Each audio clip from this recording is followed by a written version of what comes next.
Hello बच्चों, स्वागत है आप सभी का अगली क्लास में। तो जैसा कि हम अध्याय 1 में चल रहे थे, विद्युत आवेश और क्षेत्र, ठीक है।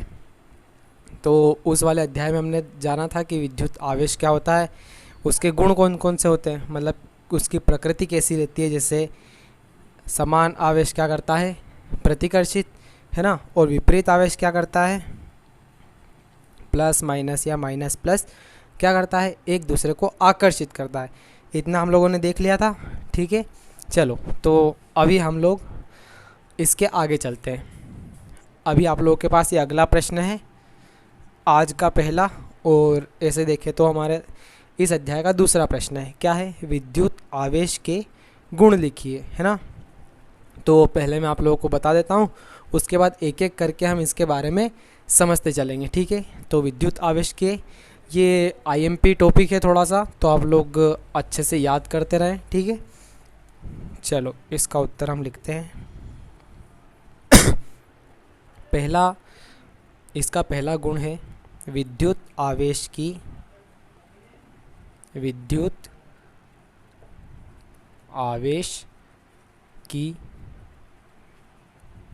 योज्यता, है ना। अभी लिख लेते हैं, फिर अपन बारी बारी से सबको समझेंगे, ठीक है। दूसरा है विद्युत आवेश का संरक्षण, ठीक है। और तीसरा है विद्युत आवेश का क्वांटी, ठीक है। ये तीन मूलभूत गुण है। कौन कौन से, विद्युत आवेश की योज्यता, विद्युत आवेश का संरक्षण और विद्युत आवेश का क्वांटीकरण। ये देख लिए। अब हम बारी बारी से तीनों के बारे में समझ लेते हैं, है ना। तो मैं मिटा देता हूँ पहले, इसके बाद अपन चलते हैं। हाँ, तो हम लोग आ चुके हैं। ये हमारा मतलब पहला पॉइंट था, क्या, विद्युत आवेश की योज्यता। अब इसका मतलब क्या होता है ये अपन समझेंगे, ठीक है। विद्युत आवेश मतलब सॉरी, चलो। तो विद्युत आवेश हमने कल बताया था कि प्रत्येक वस्तु में दो प्रकार के आवेश हो सकते हैं। कौन कौन से, एक तो धन आवेश और एक हो सकता है ऋण आवेश। धन आवेश कब होता है, जब किसी वस्तु से इलेक्ट्रॉन चले जाते हैं, है ना। क्या हो जाता है, इलेक्ट्रॉन चले जाते हैं। और ऋण आवेश कब होता है, जब किसी वस्तु में इलेक्ट्रॉन आ जाते हैं। यहाँ तक क्लियर है ना। धन आवेश जब इलेक्ट्रॉन चले जाते हैं और ऋण आवेश इलेक्ट्रॉन जब आ जाते हैं। वो प्रत्येक वस्तु मैंने बताया था कि क्या होती है, उदासीन होती है। मतलब उसमें जितने धन होते हैं उतने उसमें क्या होते हैं, ऋण भी होते हैं। चलो, तो विद्युत आवेश की योज्यता। अब ये क्या कहता है कि किसी वस्तु में आवेश है या फिर वो उदासीन है, जैसी भी हो सकती है, आप उसके छोटे छोटे टुकड़े कर दीजिए, है ना। छोटे छोटे अपन ने किसी वस्तु, कोई अपने पास कोई बड़ी वस्तु थी, उसको अपन ने छोटे छोटे टुकड़ों में तोड़ दिया, है ना। तो ये बोलता है कि उन सारे टुकड़ों में जितना आवेश होगा, है ना, जैसे अगर किसी वस्तु पे ऋण आवेश था, ठीक है, उसको छोटे छोटे टुकड़ों में तोड़ दिया, हो सकता है उसमें से कोई धन भी हो, कोई ऋण भी हो, है ना। तो जब हम उन सबको जोड़ेंगे, उनका बीजगणितीय योग करेंगे, तो वो किसके बराबर आएगा, उस वस्तु पे जो आवेश था ना, उसी के बराबर आएगा, है ना। एग्ज़ाम में अपने को सिर्फ पॉइंट ही लिखना है, ये इतना ज़्यादा नहीं लिखना, ये केवल आप लोगों को समझाने के लिए, है ना। तो ये आ गया समझ में, कैसे कि उस वस्तु के छोटे छोटे टुकड़े कर दीजिए, तो उन छोटे छोटे टुकड़ों पर जितना आवेश होगा उन सभी का बीजगणितीय योग उस वस्तु पर कुल आवेश के बराबर होगा। यही कहता है विद्युत आवेश की योज्यता। एग्जाम्पल ले लेते अपन, जैसे किसी वस्तु पर कुछ आवेश था, उसको अपन ने छोटे छोटे टुकड़ों में तोड़ दिया। Q1 Q2 ये दो माइनस के हैं, कुछ प्लस के हो सकते हैं, है ना। इन सबको जब जोड़ेंगे तो जो भी उत्तर आएगा वो आवेश इस वस्तु पर पहले से जो उपस्थित था उस आवेश के बराबर होगा। यही क्या है, विद्युत आवेश की योज्यता। अपने को केवल ये पॉइंट याद रखने हैं, इससे ज़्यादा ये वाला केवल समझने के लिए, ठीक है। चलो, इसको मिटा। हाँ, तो बच्चों अब इसका अगला नियम क्या है, विद्युत आवेश का संरक्षण। अच्छा, आप लोगों ने दूसरी चीज़ें भी सुनी होगी, जैसे ऊर्जा का संरक्षण होता है ना। वैसे ही क्या होता है, विद्युत आवेश का संरक्षण। अच्छा, आवेश किस पे होता है, इलेक्ट्रॉन प्रोटॉन। इलेक्ट्रॉन को अपन तोड़ दो नहीं सकते, और वो क्या है, सबसे छोटा कण है, ठीक है। और प्रत्येक वस्तु में इलेक्ट्रॉन भी होते हैं, प्रोटॉन भी होते हैं। अब हम ना तो इलेक्ट्रॉन बना सकते हैं, ना तो इलेक्ट्रॉन बना सकते हैं, ना प्रोटॉन बना सकते हैं, है ना। इसका मतलब आवेश को ना तो हम बना सकते हैं, ना तो इसको निर्मित किया जा सकता है, और ना ही हम इनको नष्ट कर सकते हैं। हम इलेक्ट्रॉन को भी नष्ट नहीं कर सकते, प्रोटॉन को भी नहीं कर सकते। तो ये क्या कहता है कि विद्युत आवेश को ना तो हम बना सकते हैं और ना ही हम उसको नष्ट कर सकते हैं। तो ये वाला नियम है विद्युत आवेश का संरक्षण, ठीक है। अब अगले वाले पे बढ़ते हैं। हाँ, तो अगला वाला टॉपिक है कि विद्युत आवेश का क्वांटीकरण, मतलब ये तीसरा वाला है ना। तीसरे नंबर का पॉइंट क्या था, विद्युत आवेश का क्वांटीकरण। अच्छा, इसको अभी मैं नहीं समझाता हूँ क्योंकि अगला क्वेश्चन इसी पे बेस है, इसलिए हम उसके माध्यम से इसको समझते हैं ना। तो ये 3 पॉइंट इस आंसर में लिख रहे हैं, ये नोट्स आपको प्रोवाइड किए जाएंगे, ठीक है। तो अभी मिटा देते हैं अगला क्वेश्चन कि हाँ, तो हमारा अगला क्वेश्चन क्या है कि आवेश के क्वांटीकरण से आप क्या समझते हैं ना। ये 3 स्टार क्वेश्चन है, बहुत आईएमपी क्वेश्चन है, इसलिए इसको अच्छे से याद रखना क्योंकि 2 नंबर में पूछा जाता है, ठीक है। आप समझते हैं क्या चीज़ है, ठीक है। हाँ, तो आवेश का क्वांटीकरण। अच्छा, अब मान लो जैसे मार्कर है, ठीक है। अब मैंने इसको अपने बाल पे रगड़ा, है ना, तो इसमें आ गए कुछ इलेक्ट्रॉन, कुछ आवेश। अब मैं इसको कागज़ के टुकड़े चिपकाऊंगा तो वो क्या करेंगे, एक दूसरे को आकर्षित करेंगे, है ना। मैंने इसको रगड़ा, इस पर क्या आ गए, इलेक्ट्रॉन, ऋण आवेश आ गया, ठीक है। अब अगर मैं पूछूं कि इस पर ऋण आवेश कितना है ना, आ तो गया ये तो ठीक है ना, लेकिन कितना है। अब इसको पता करने के लिए क्या करा कि उन्होंने बोला कि आवेश का सबसे छोटा कण कौन सा हो सकता है, इलेक्ट्रॉन। इलेक्ट्रॉन से छोटा तो कुछ हो ही नहीं सकता। तो बोले इस पे जितने इलेक्ट्रॉन हैं, इलेक्ट्रॉनों को गिन लो तो पता चल जाएगा कि कितना आवेश है, क्योंकि इलेक्ट्रॉन से छोटा कुछ हो नहीं सकता, है ना। तो जितने इलेक्ट्रॉन इसमें होंगे उतना ही आवेश होगा। तो उन्होंने भी यही परिभाषा दी, क्या कि किसी पदार्थ पर आवेश की मात्रा, है ना, कोई पदार्थ है, जैसे ये मार्कर है, मैंने इसको घिसा, है ना, तो किसी पदार्थ पर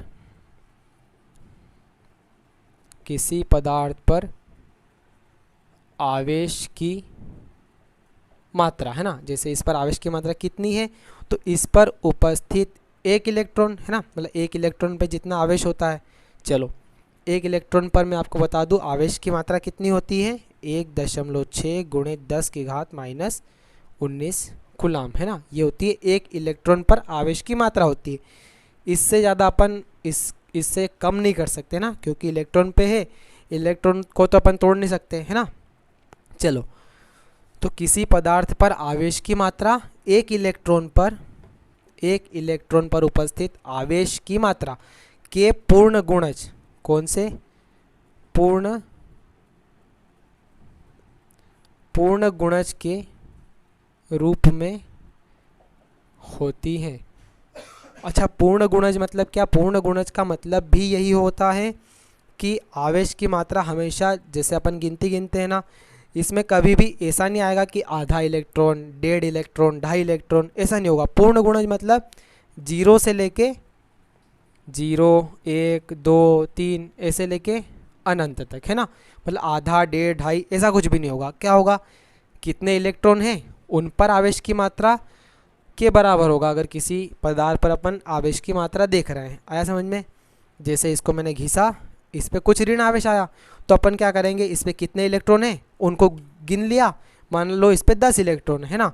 और 1 इलेक्ट्रॉन पर आवेश कितना होता है, 1.6 × 10⁻⁻19। अपन इनको गुणा कर देंगे तो इस पर आवेश की मात्रा मिल जाएगी। यही क्या है, आवेश का क्वांटीकरण। ये पिछला वाला पॉइंट भी था और ये वाला उत्तर है, ठीक है। अगर आपको इसमें कुछ भी डाउट हो, क्योंकि अभी लाइव क्लास नहीं हो पा रही है अपनी, कुछ टेक्निकल इश्यू हैं, तो अगर आपको इसमें कुछ भी डाउट हो, है ना, तो आप लोग व्हाट्सएप ग्रुप पे कमेंट कर सकते हैं या फिर अपने वॉइस रिकॉर्डिंग भेज सकते हैं, ठीक है। तो ये वाला मोस्ट आईएमपी है, 3 स्टार है, इसलिए आप इसको याद कर ले अच्छे से, ठीक है। अब बढ़ते हैं अगले प्रश्न की तरफ। हाँ, हेलो। तो अभी हम लोगों ने क्या देखा, आवेश का क्वांटीकरण, है ना। एक बार और रिपीट कर लेते हैं, क्या है, आवेश किसी पदार्थ पर आवेश की मात्रा 1 इलेक्ट्रॉन पर आवेश की मात्रा के पूर्ण गुणज के रूप में होती है ना। अच्छा, अब इसका एक सूत्र होता है, कौन सा? Q is equals to N, है ना। अब इसमें Q क्या, N क्या, E क्या, है ना, ये सब समझेंगे अपन, ठीक है। तो हम लोग आवेश को काहे से प्रदर्शित करते हैं? Q से, है ना। Q का मतलब क्या होता है? आवेश, ठीक है। Q मतलब होता है आवेश, और इसका मात्रक क्या होता है? कूलाम, है ना। ये आप लोगों को ऑब्जेक्टिव में पूछ सकते हैं ना, हम ऑब्जेक्टिव भी आपको एक एक ऑब्जेक्टिव लिख के आप लोगों को पहुंचा देंगे, ठीक है। Q मतलब होता है आवेश, ठीक है, इसका मात्रक होता है कूलाम। अच्छी बात है। अब यहाँ पे N क्या है? N है इलेक्ट्रॉन की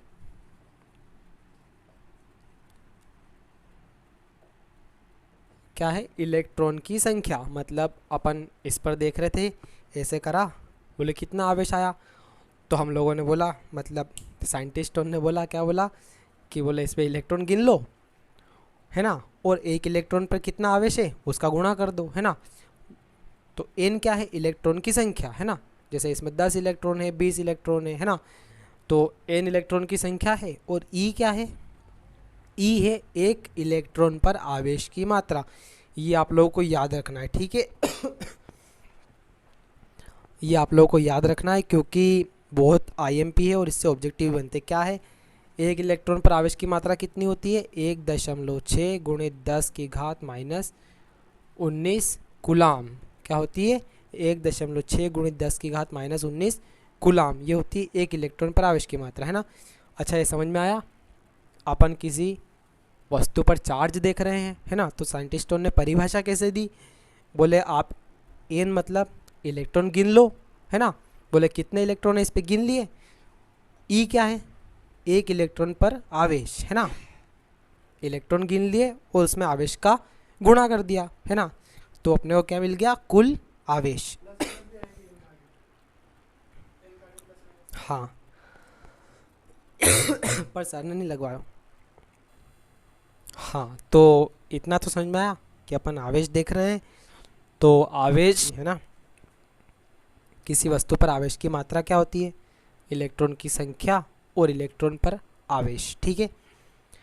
अब आवेश मैंने क्या बताया? दो तरह का होता है, एक तो धन आवेश और एक होता है ऋण आवेश, है ना। धन आवेश कब आता है? जब इलेक्ट्रॉन चले जाते हैं, है ना। क्या हो जाते हैं? चले जाते हैं। और ऋण आवेश कब आता है? ऋण आवेश कब आता है? जब इलेक्ट्रॉन आ जाते हैं, है ना। तो अब ये भी दो तरह का होना चाहिए, क्योंकि आवेश मान लो धन आवेशित भी हो सकता है, ऋण आवेशित भी हो सकता है। तो यहाँ पे क्या आएगा? प्लस माइनस, है ना।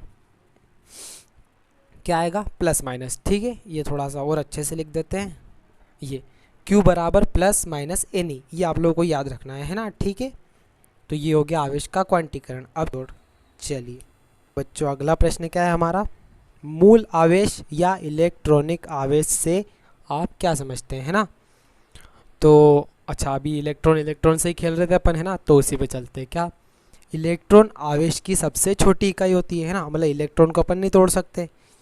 तो एक इलेक्ट्रॉन पर जितना आवेश होगा उससे कम अपन कर ही नहीं सकते, है ना। एक इलेक्ट्रॉन पर कितना आवेश होता है? 1.6 गुणे 10 की घात माइनस 19 कूलाम। अच्छा, ये बार बार क्यों बता रहा हूँ? क्योंकि थोड़ा सा IMP है ना, तो आप लोग इसको याद कर लेना, ठीक है। एक इलेक्ट्रॉन पर इतना आवेश होता है। अच्छा, इससे कम तो अपन कर ही नहीं सकते, क्योंकि इलेक्ट्रॉन तोड़ तो सकते नहीं। अच्छा, आधा इलेक्ट्रॉन कहीं मिलेगा नहीं, है ना, एक ही रहेगा पूरा। तो इस पर आवेश जो रहेगा वो सबसे कम है ना। तो एक इलेक्ट्रॉन पर आवेश की जो मात्रा होती है वो सबसे कम आवेश होता है ना, मतलब सबसे छोटा आवेश होता है, इससे छोटा नहीं हो सकता, है ना। सबसे छोटा आवेश होता है, इसीलिए इसको क्या बोलते हैं? मूल आवेश। क्या बोलते हैं अपन? मूल आवेश, या इसको एक और नाम क्या है? इलेक्ट्रॉनिक आवेश। आगे समझ में? ये छोटा सा क्वेश्चन है ना, कि एक इलेक्ट्रॉन पर आवेश की मात्रा सबसे कम होती है ना, सबसे छोटी इकाई है ये, इसलिए इसको क्या बोलते हैं? मूल आवेश या इलेक्ट्रॉनिक आवेश, ठीक है। चलिए, अच्छा, अब आप लोगों की आज की क्लास से रिलेटेड कुछ ऑब्जेक्टिव कर लेते हैं, क्योंकि अब एग्ज़ाम में क्या है, ऑब्जेक्टिव का वेटेज थोड़ा सा बढ़ा दिया है ना, तो अपने को ऑब्जेक्टिव पे विशेष ध्यान देना है, जिससे अच्छे नंबर भी आ सके, ठीक है। तो आज की क्लास से रिलेटेड कुछ ऑब्जेक्टिव, ठीक है। पहला क्या है? कि एक इलेक्ट्रॉन पर आवेश कितना होता है ना, एक इलेक्ट्रॉन पर कितना आवेश होता है, तो मैंने बताया अभी 1.6 इंटू 10⁻⁻19 है ना, 1.6 गुणित 10 की घात -19, ठीक है। ये हो गया एक इलेक्ट्रॉन पर आवेश है ना, और ये कितना होता है कूलाम में है ना, 1.6 गुणित 10 की घात -19 कूलाम, ठीक है। ये कूलाम का भी ध्यान रखना है। उसके बाद दूसरा क्या है, ये तो क्या एक इलेक्ट्रॉन पर। अच्छा, आपसे पूछ ले कि मूल आवेश है ना, अभी बताया था मूल आवेश या इलेक्ट्रॉनिक आवेश, इनका मान कितना होता है। तो अभी मैंने क्या बताया था कि मूल आवेश मतलब एक इलेक्ट्रॉन पर आवेश है ना, तो इसलिए मूल आवेश का मान कितना होगा, वो भी यही 1.6 गुणित 10 की घात -19 कूलाम है ना,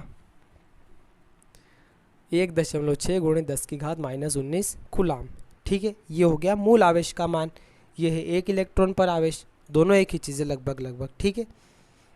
अच्छा, इसको इलेक्ट्रॉनिक आवेश पूछे है ना, कि बोले इलेक्ट्रॉनिक आवेश का मान कितना होता है, तो भी यही है, इलेक्ट्रॉनिक आवेश या मूल आवेश एक ही चीज़ है, ठीक है।